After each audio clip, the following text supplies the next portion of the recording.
Okay, so last class was good. You guys got some good information in there? Yep. Yeah? Apparently he was teaching how to be cost effective and whatnot? Yeah? Okay, excellent. All right, so here's what we're going to do. We're going to go from that, we're going to transition into being cost effective into rental investments, okay?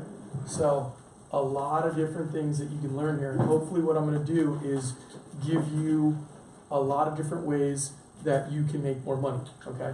Now, I'm the property manager around here. That's what I do. So, we're going to go in a little bit about that, but not too much into that because that's not what you need to know. What you need to know is how do I go make more sales, okay? And so I want to talk to you about it by doing rental investments, okay? That's what you're going to be looking for, and that'll hopefully add another, tool to your tool belt of sales, okay? So that's hopefully what we're going to do here today. All right, my name's Jason Mendoza. I am the designated broker owner of My Rental Superstore. Okay, we're the preferred partner of My Home Group. Reason being, I used to be a My Home Group agent, and I needed to do some property management. And I talked to Mark and Jeremy, and then we came up with a concept, and here I am. So I'm doing that. So me and my team, we focus on property management. We focus on the rentals and whatnot. But what I did was I started my own rental portfolio, and that's how it grew into this. I needed it. So I went out and created a business around that, but in doing that, I created my playbook.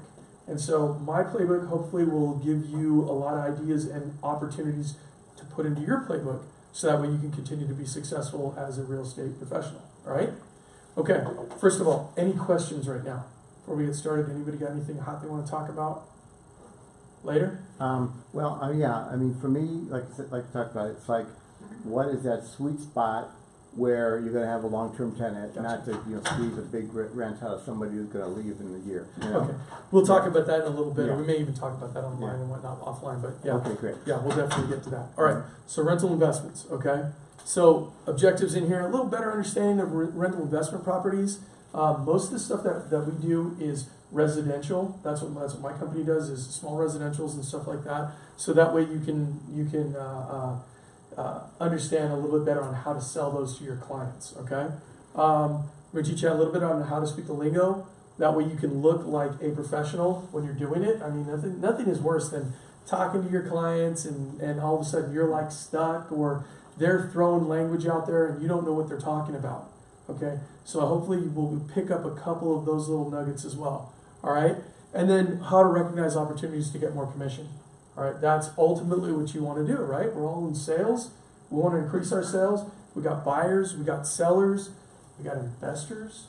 We got people that don't know that they're investors yet. We got people that are just waiting to learn so that way they can become investors. All right?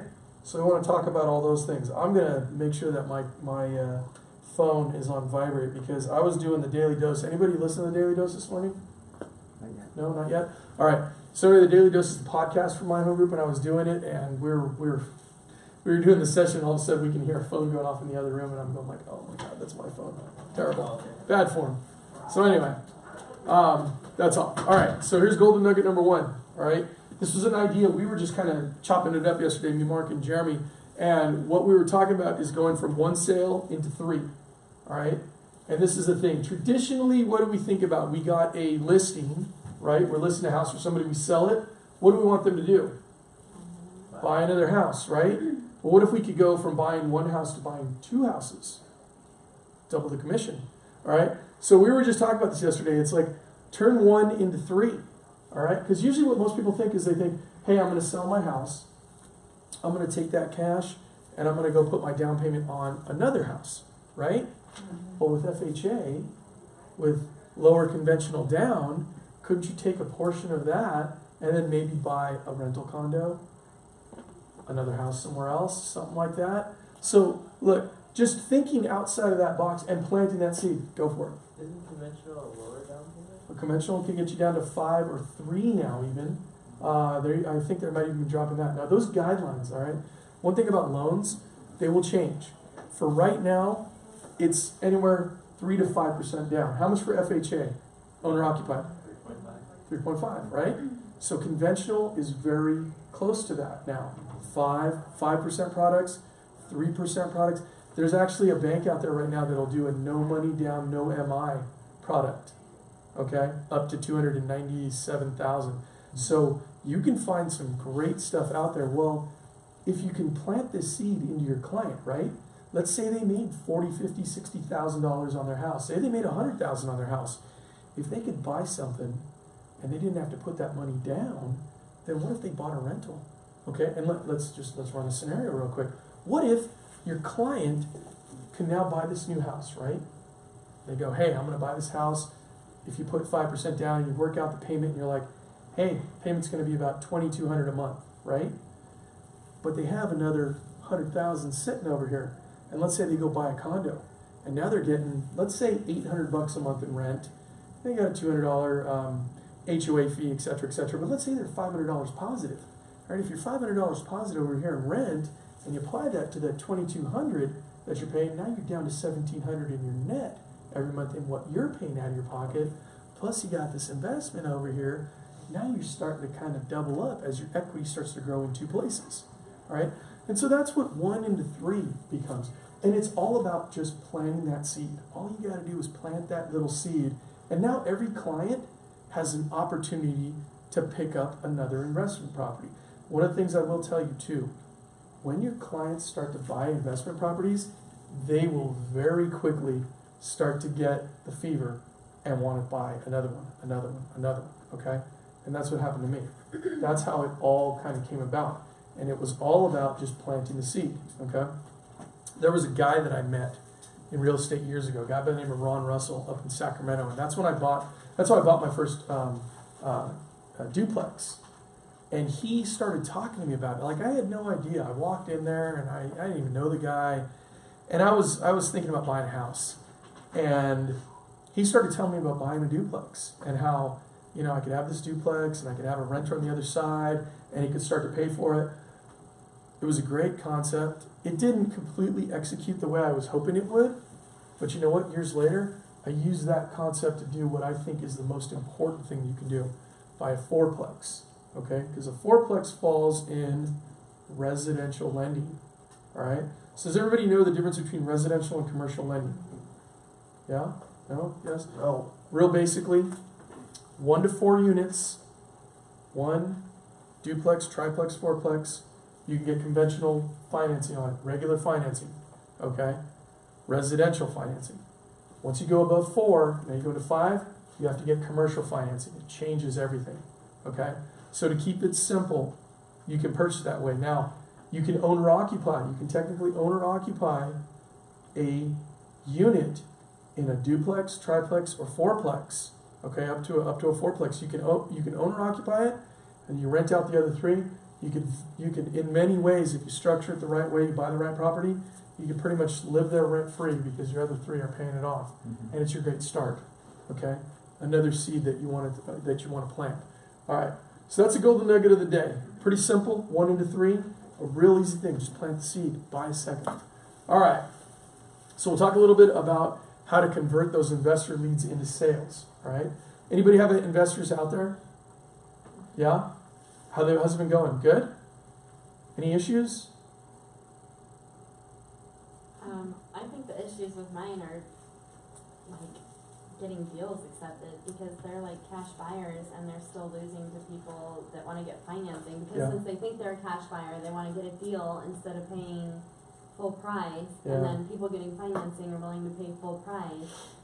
So the sellers are willing to wait the 30 days to just get more money in their pocket. Yeah, the market is kind of frustrating. The market's extremely hot right now. Yeah. So it changes, it comes and goes. Right now, anybody hottest time of the year? Does everybody agree? Right now? Yeah, right now between about February through about June, this is the hottest time of the year. Taxes come in. People want to change houses because schools for the fall. This is traditionally the hottest time of the year. It's holding true right now. I don't know where it's going to go from here. The market's completely changed over the last year, and it'll change again. Where the rate's going to go, it's hard to say. But right now there are going to be some bidding wars and whatnot out there, especially if your investors are looking for single family. Now, if you're going to take those investors to duplexes, triplexes, fourplexes, it gets different. Okay, you might be able to find some deals and whatnot because you don't have those owner-occupieds that are so much out there. Okay, so that's an area that you may want to look into and steer. all right? We'll talk a little bit more about that because it's important when you start to look at investor deals, or if you're looking at them for yourself, okay? You really start to want to look at the more nuts and bolts of it, like cash flow, okay? How's your cash flow going to be? How does it work with everything, okay? So we'll talk a little bit more about that. All right, touched on this already. 4 types of residential houses, residential places that you can get residential financing on: single family, house, condo, townhouse, duplex, triplex, fourplex. Pretty simple. Everybody got that? Okay. All right. So let's talk about the basics. All right.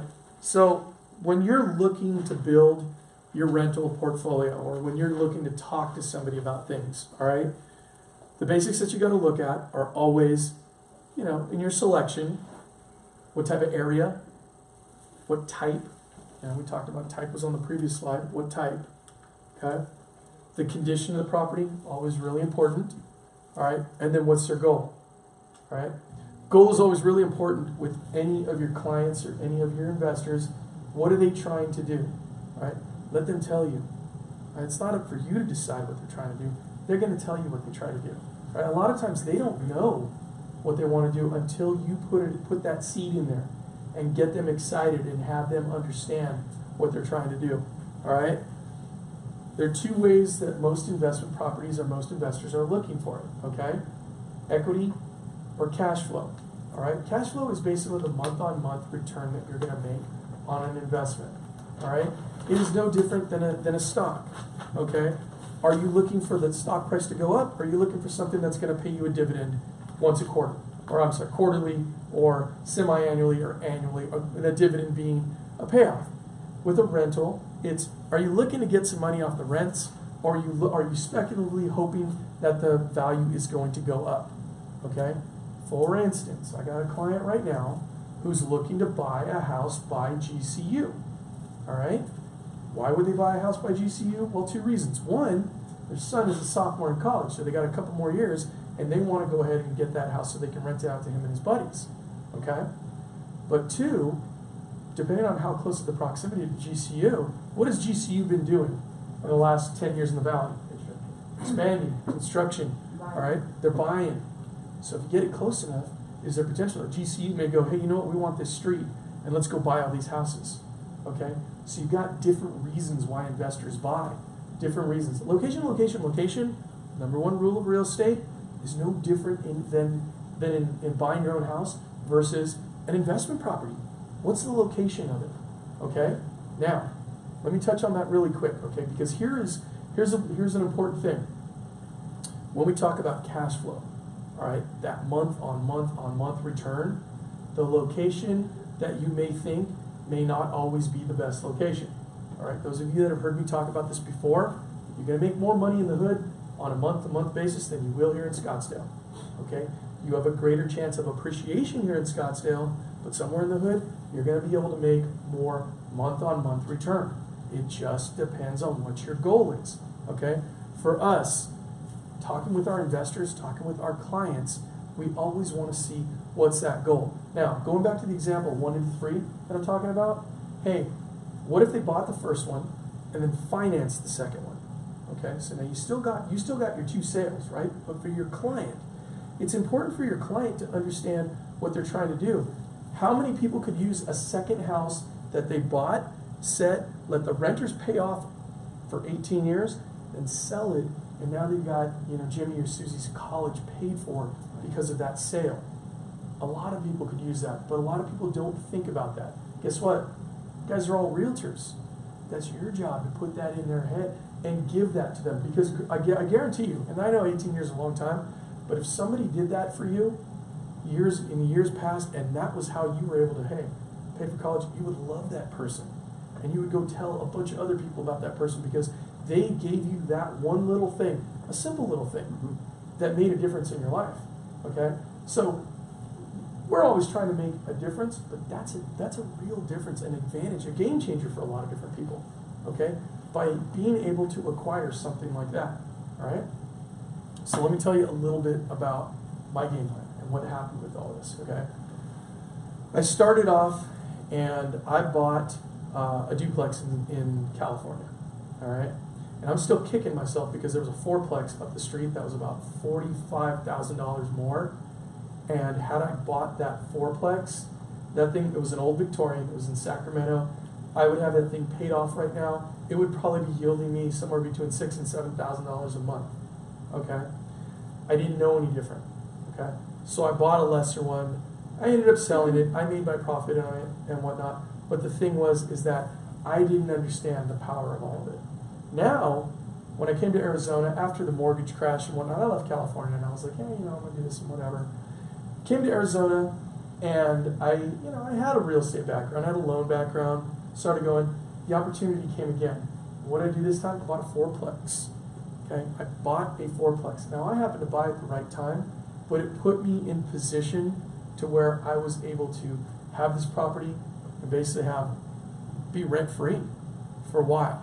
Okay, that is the first goal. I would tell you, this is something that if you are looking at making a career out of this, generationally, when you start talking with your clients, this is something that you try to plant the seed for them to set up when they're first born, second born, they all come out of college.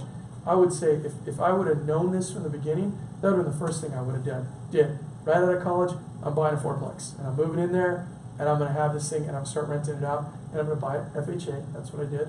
Didn't have any other property. I was like, cool. Bought it FHA, no money down, and then when I moved out of it, it started just becoming a cash cow for me. Okay?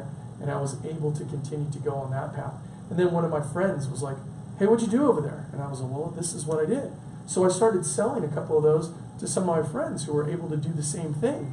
And they found the same model. Well, guess what? I was able to make commissions. I started making my sales commissions, continued to start to stockpile it, and I buy another one, and then another one. Started teaming up with the wholesalers. Okay? There was a wholesale class in here a little earlier. Did any of you attend to that? Was it good stuff? Mm-hmm. Get some good info out of that? Okay. The market isn't quite what it was back when I was there. Part of it was timing. Okay? But I was able to buy and flip a couple of deals and then buy a few more complexes. And that's how I continued to just add, and let that portfolio build up. What it took and what it takes for everything. Everything you do in real estate, it's all discipline. It's what are you willing to sacrifice and what are you willing to do in order to get there. Okay? Because everything is a level. It's just like taking steps up a staircase. Okay? You have to start at floor 1 and then you can move up from floor 2, floor 3, floor 4. And it's a simple power of leveraging yourself or leveraging the bank to start with your first investment and then getting your second and so on and so forth, because it is no different than a snowball. And it's no different than playing Monopoly. After a while, you buy a house, you sell a house, you do this, you do that.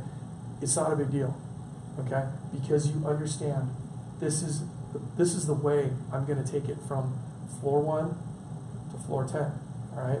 I encourage all of you as real estate agents to look into buying rental property. Because think about it.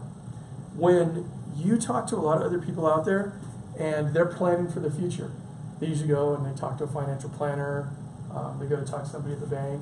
And what type of investments do they put them into? Equities? Yep. Whatever they sell. Stocks? Yeah, right. Yeah. Stocks, bonds, treasuries, mutual funds, whatever it is they sell. What do you guys sell? Real estate. What do you know more about than any other investment? Real estate. So why not invest in yourself or invest in real estate? That's what I came to the conclusion of. Not, hey, I'm going to sell all my stock portfolio and everything else and do this and I'm just going to do real estate. No, I said, why don't I start here? I'll diversify and do some of that over there, but why don't I invest in something that I completely know and that I have a network of people around, my home group, that know and do the same thing, and that way I've got something that I'm investing in that I know everything about. Okay? And then, with my home group, their network of partners, you got somebody like me who is a property manager guru that can help you through anything, who has virtually seen it all in the world of rentals, and basically go, I'm putting my future in that spot, okay? And it just helps you to diversify, all right? So this is something that I preach all the time and tell you with every client, and it's not going to work with every one of them, but hey, if you can squeeze out an extra deal or two every year, would that be a good thing? You know, a couple Say you sell one for a couple 100,000, 3%, $6,000 extra a month. I mean, one extra or a year, one extra deal. I wouldn't say no to that. I think at any time, if you can put this in your head and just plant that seed, that just helps to add to your success. Okay, because what we always want to do is always be selling, always be closing, but always working on making sure that we aren't losing an opportunity, right? So hopefully the rental investment will be an opportunity. Okay, so back to what I'm talking about here. Cash flow versus equity. All right, cash flow is positive rents that you're making on a positive every month. Rents that I'm collecting, minus all of my expenses. That's my cash flow. Equity, how much is it going to go? All right, high and low risk. All right, you have different risk tolerances. So listen, when you first have any investor, all right, unless if they are just gangbusters, kicking the door open, going, I want it, yes, I want it, I get it, fourplex, that's what I want, I get 4 rents or something like that. My suggestion is always start small, maybe a condo or a small house or something like that. That is going to be very palatable, very simple to understand, okay? Hey, we're going to get you this house over here. It's going to cost you your PITI, principal, interest, taxes, insurance. Maybe you got an HOA. This is how much the management will be. And let's say every month it's going to cost you $700, okay? And then we're going to rent it out for $1,000. So that means you're going to be positive about $300 a month times 12, $3,600 a year, okay? A very simple thing, but very low risk, okay? We're going to have, like, single-family homes, less risk. They're always less risk than multifamily, but less risk, simple, get your feet wet with something like that. I always recommend that to the first investor, unless if they can get their head completely around it and they're like, I'm in. Because then it comes into the ups and downs, and we'll talk a little bit more about that. But if you can get them that, there's your low-risk type investment. That's going to be very fruitful for them and a start, okay? And then from there, then we can move them on to different things, such as duplex, triplex, fourplex, maybe even long-term, hey, we're looking at 16 units, 20 units, 40 units. Maybe they buy that big, commercial complex down the road someday, and you're like, hey, that made it completely worth it, okay? Goals, long-term, short-term, your cash flow, portfolio building, and extra side money. Long-term, 10 years or more. Short-term, a couple of years down the road, all right? Cash flow we talked about, portfolio building, all right? Not everybody's going to know that word, portfolio building and whatnot. It's, it's a big fancy term of how many rentals do you want to try to get? Okay, it's real simple. Do you want to start to build a portfolio? Have you ever played Monopoly?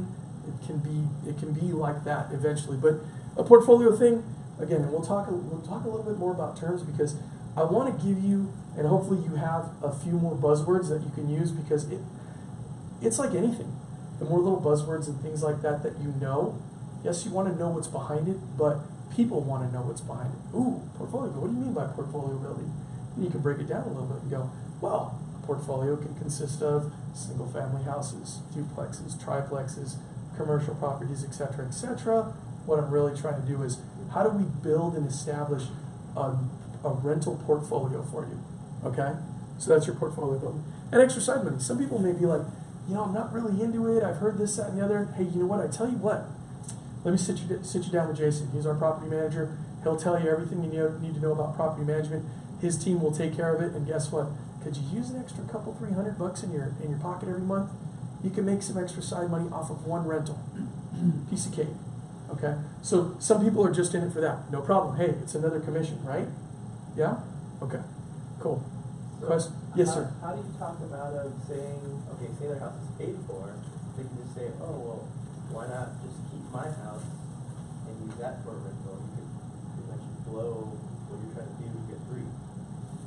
Okay, let's talk a little bit about that. This is what I would say about that.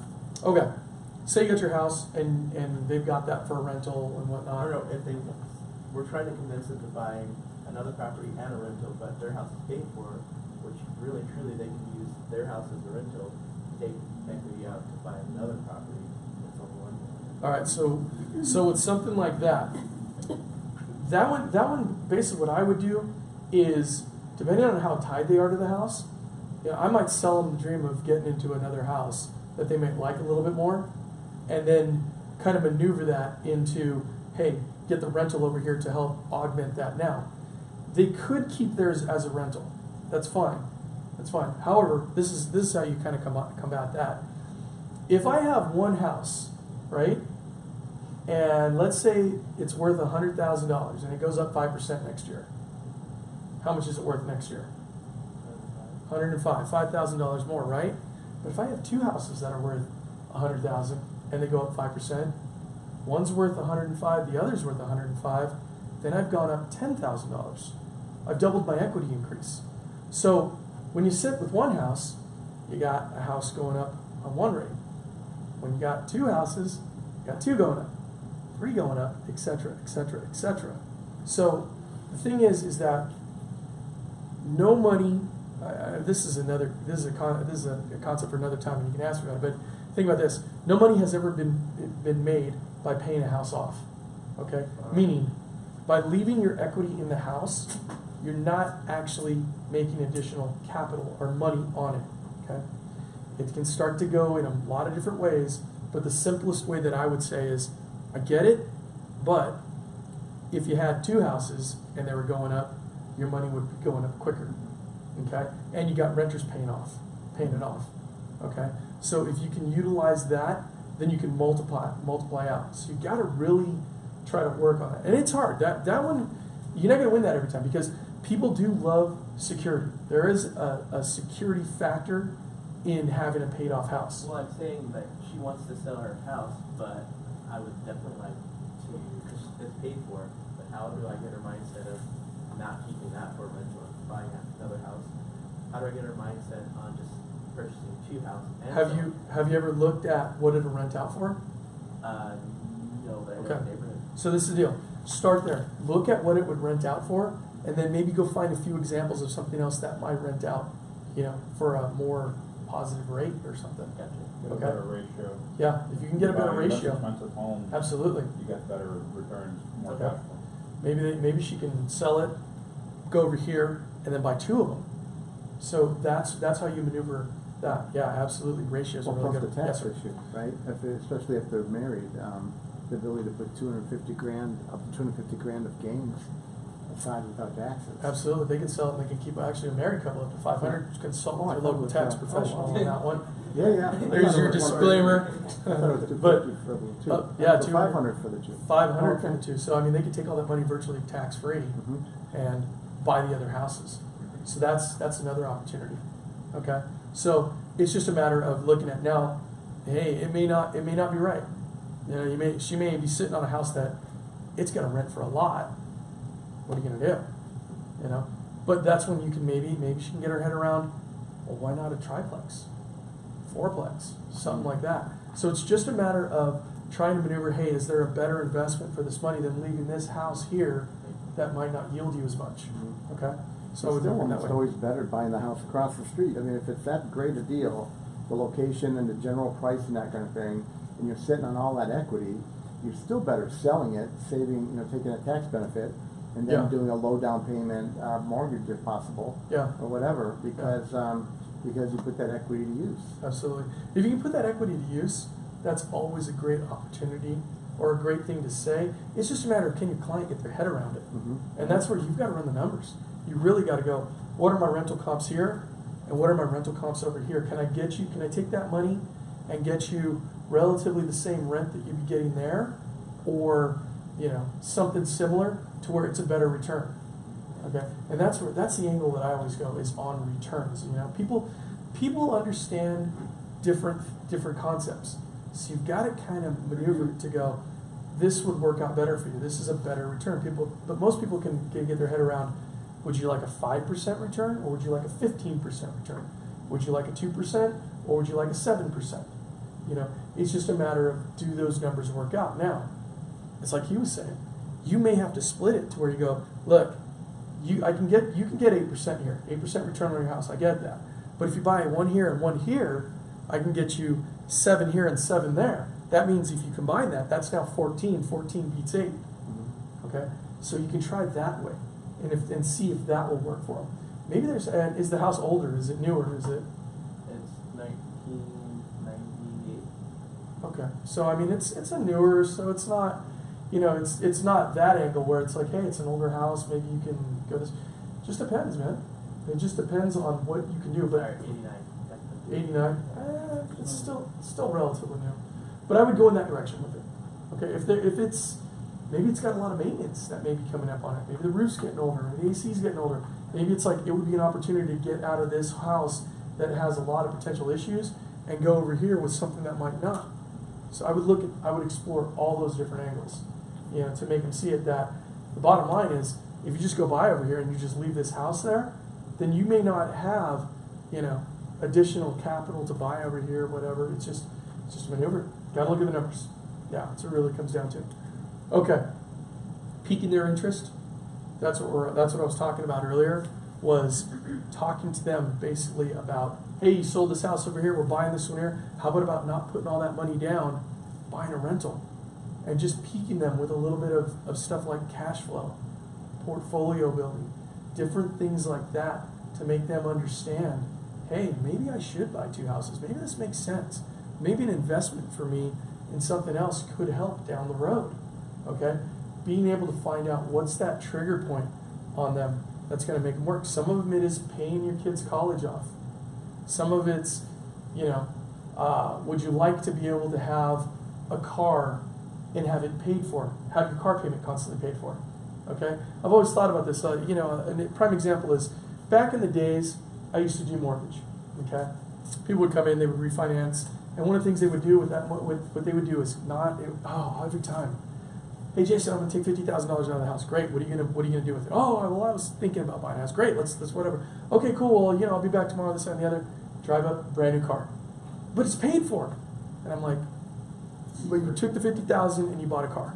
All right, great.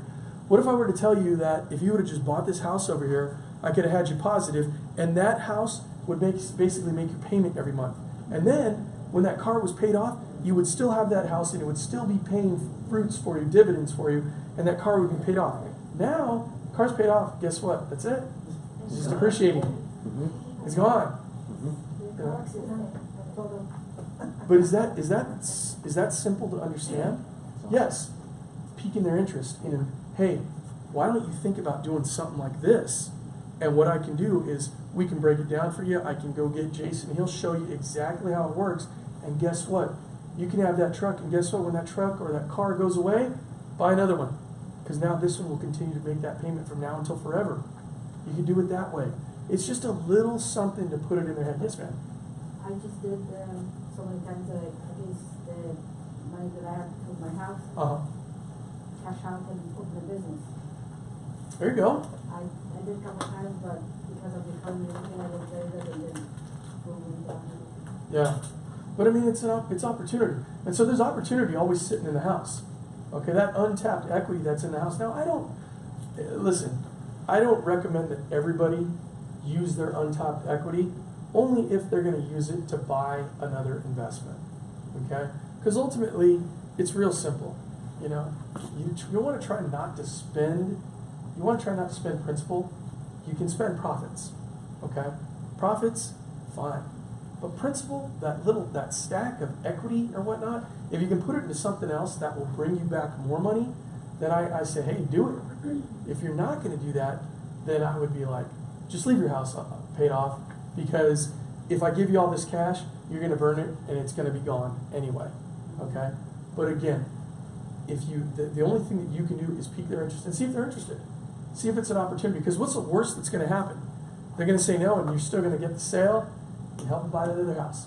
But if you can pick up another commission, hey, why not?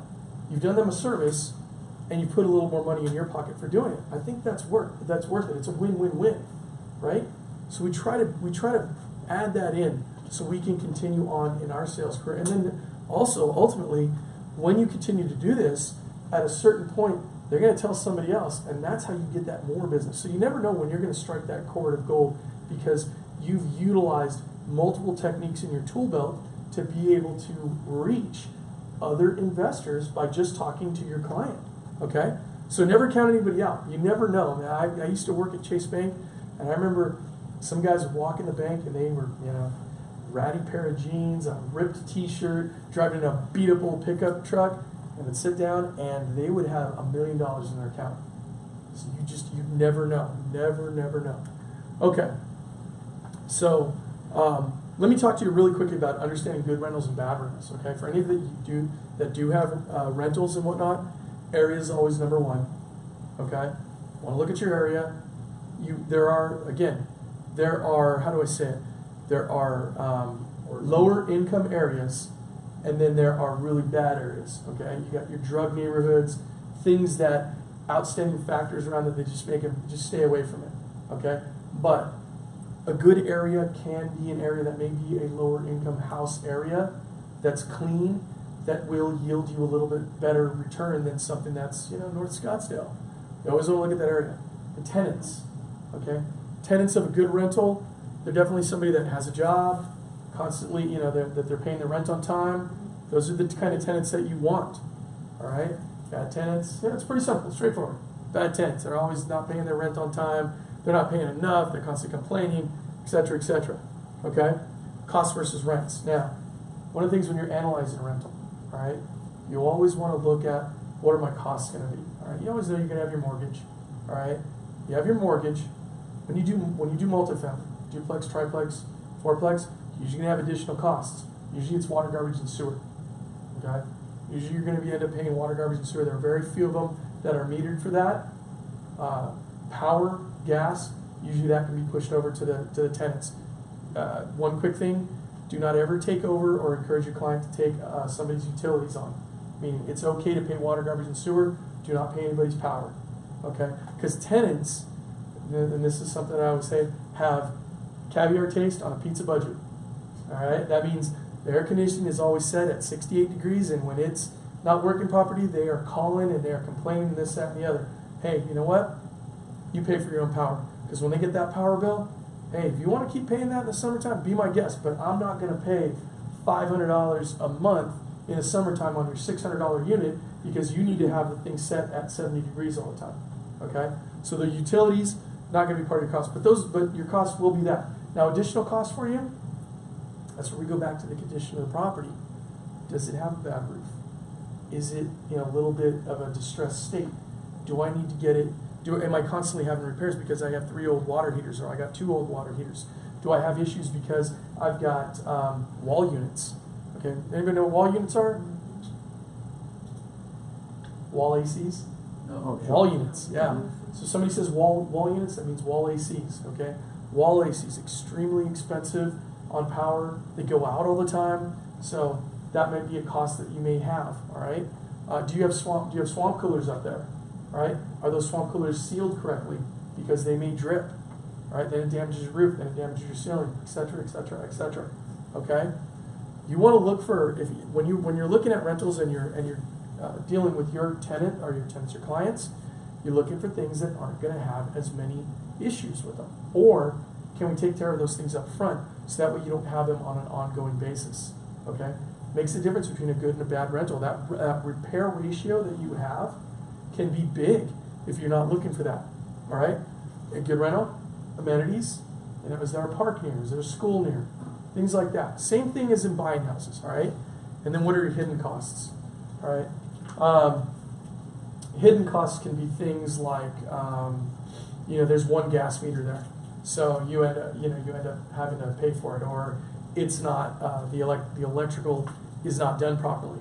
And you find out a little bit later, like, great, we're gonna have to rewire. Things like that, okay? So you want to keep your eye on hidden costs and understand your good and bad rentals, all right? Now, a couple things about speaking the lingo, all right? This is something that over time you may be in conversations and whatnot. You want to make sure you understand a few of these things. Cap rate, did everybody understand cap rate? You got it in real estate school, real simple. Has everybody got that? Rents divided by the purchase price. So you can determine what your cap rate is for the area. Okay, let me tell you something. For most people, I'll tell you right now, forget about cap rate. All right, you're gonna have a few investors that insist on it and whatnot. Cap rate is usually pretty much irrelevant. All right, what's more important is ROI. All right, when you want to talk to people, ROI, return on investment. Okay, you've heard that before? The return on investment is always how much cash did you put down on the property and how much is your return. Okay, so if you put down $100,000 and you're making $10,000 a year, 10,000 divided by 100,000 is 10%. Just do the math. Okay, that's your return on investment. Now, if you put $10,000 down on the property and you're making $10,000 a year, then that's 10,000 divided by 10,000. That means 100% return on your money.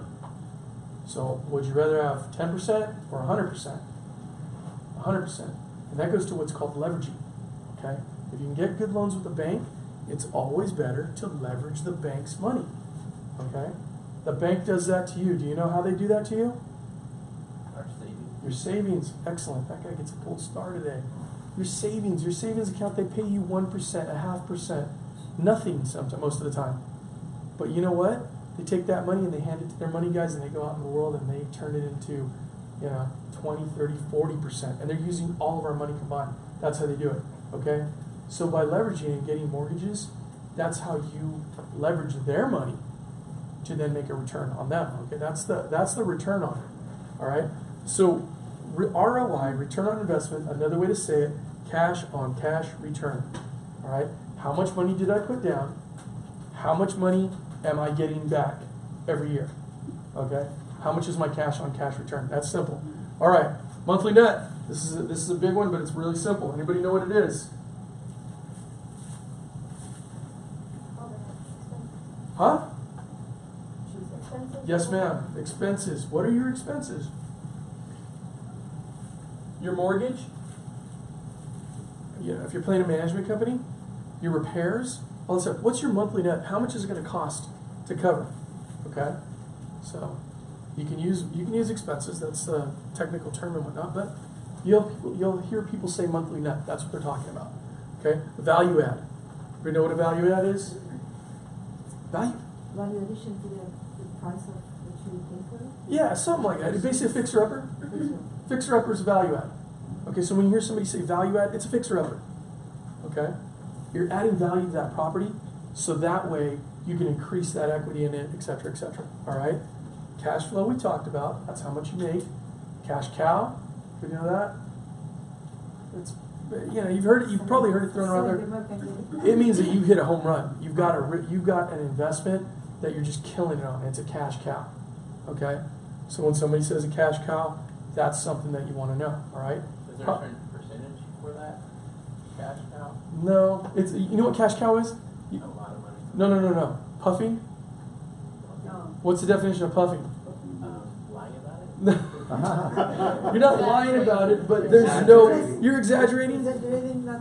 But it's the same concept of there's not an exact science of a cash cow. It just you're doing really well on it. A cash cow can mean a lot of different things to a lot of different people, but it's the same thing like puffing, going like this is the greatest neighborhood and it's got the most incredible windows on it and whatnot. And it may not, but a cash cow is there's no true definition. It just means somebody's really killing it on it. I mean, hey, I picked this property up for $20,000 and I'm making $1,000 a month on it. That's a cash cow. It's just killing it.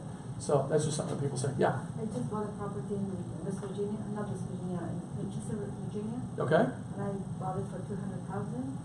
I sold it like within a year for $300,000 cash. That's huge. That was cash cow. That's a cash. Okay. That's a killer deal. A cash cow is more of something that on a month basis, because what does a cow do? It has udders, and you just keep squeezing it. Money keeps coming out. So a little different from that. This means on a monthly basis, it just keeps producing, generates. Yeah. Yeah, I just rented. I got the money for the rental for a year, and Yeah. at the end of the year, I just sold it for that. Right, but this is where you got to differentiate though. When people talk about cash cow, they're not talking about a deal that I bought and I sold. It's I've got it and it just keeps coming. It's like in perpetuity. Okay. Okay, so let's make the difference there. What you got is like that's a home run. That's a grand slam right there. It's like, hey, I bought it for $2, sold it. I made $100,000. She sold it for you. You bought it for $200. She sold it for $300. 50% return on your money. And if you rent it out, it's even higher than that. Yeah. Okay, so that's a home run right there. But the same year I sold like another 3 more. I made like 20,000 or 15 or September of the year. Right. But then I have to pay like You know, I feel bad for you. You had to pay taxes because you made money. Oh no! Oh God! Yeah, 50% Yeah. tax. But no, if you're doing, you know, if you're paying taxes, that means you're doing something. You know, you're doing something right. You know, you're making money, and that's ultimately the objective. But that's the property classes. I want to make sure I get this in. Property classes, real simple. It's real simple. A, B, C. All right. A class properties. North Scottsdale, you know, up around Troon, anything that's really nice, high rents. B class properties, middle of the road, you know, middle class family income and stuff like. C class properties, dilapidated. They need work. They might be in a drug neighborhood. They're falling down. A, B, C. Okay. So when you hear that, just remember that in the back of your mind. A, B, C, A class, B class, C class, and somebody's just gonna be talking about, I got this B class property and blah blah blah blah, and I'm trying to get it to an A class. Okay. That's simply what they're talking about. All right. So having a little bit of that lingo, hopefully, will resonate in there. Just remember it, because you're going to hear, you'll hear the investors talking, and just picking up these little things really helps. Question. Okay? On the property classes, who determines that? Is that Nobody. an opinion? Nobody. It's all opinion. Okay. It's all opinion. There's no clear definition on it. But you'll know when you're looking at an A class property. You're like, yeah, this is A class. You know when you're looking at a C class. B, it could be C sometimes, it could be A, but you kind of know. You're like, okay, this is middle of the road. It's a little vague in those general areas, but you know when you're looking at something, you're like, man, this is a mansion, this is A class, this is top notch, or, whew, dude, this thing's about to fall down. That's and there's a bunch of junkies around there. So just it's loose, okay? So yeah, value add. I have this slide on here. We kind of went over it. This would be value add, okay? Some people see it as a tear down. If the price is right, I see it as an opportunity. You can't see from over there. That value add right there is your property that it is falling apart. But what is the value of that? But you know what? If you can save one wall and you can get it built up really quick, you might have something that you can flip over. Okay? Literally. Literally. All right? Talked about selling the vision, okay? Someday. If you can find, if you can find one person of your clients who gets it, maybe they have a little bit, and this is the thing, you never know. They might have a little bit of cash and they got a cousin, a brother, an uncle. I've got a couple of investors that are like that. And so it really helped, but it's mainly because I was just talking. I was talking about my deal and what I do and how it worked. And the next thing I know, it turned into so many deals for me. Because you just sell the vision. It's not rocket science, okay? It's not that hard once you kind of get your head around it to just sell them on it, and then they see a little bit of returns every month, and now all of a sudden it's like, well, hey, I got another one, I got another one, and they're just watching their stack, if you will, their cash increase. So we've got a few investors that work with us, and I know they don't spend the money. It's like they don't need the money, but they sit there and they go, hey, bank account is continuing to go up month after month after month. And the thing is that at first, every investor usually starts off the same way. On their first one, when's the rent coming in? Did we collect? Blah, blah, blah, blah, blah. And then months go by. And then years go by. And they're just like, yeah, money's coming in, whatever. Get a call every now and again, send them out their 1099. Hey, we did better this year than we did last year. Great. Hey, man, I want to buy another one. Great. Set them up, get another one for them. And they continue to go on and on and on. Not all of them like that, but man, once they get a little bit of fever in there, it's just commissions for you, okay? And all because you just planted a little bit of seed, you demonstrated just a little bit of expertise, and you got them interested in it, okay? Just like selling homes to regular home buyers, owner occupants. It's just getting a little bit of interest going and selling the vision, okay? Now, I'm going to talk, so look, all that stuff hopefully really helped you out with, or gave you a few things that you can take away, okay, to help you with sales, all right?